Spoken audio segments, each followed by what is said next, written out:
ప్రార్థన నాకు తెలుసు, కానీ చెప్పను.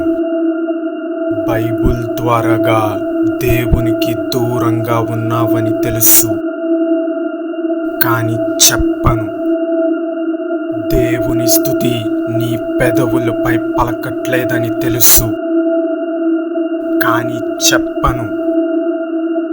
నువ్వు ప్రార్థన చేస్తూ దేవునికి దగ్గరగా స్తుతి చెల్లిస్తున్నావని భ్రమపడుతున్నావు.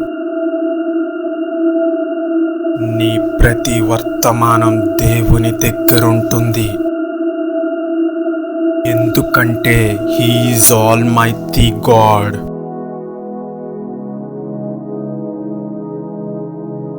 నా పేరు గాబ్రియల్. నేను దేవుని దూతను. నీ ప్రతి ప్రార్థన తీసుకువెళ్ళడానికి వచ్చాను.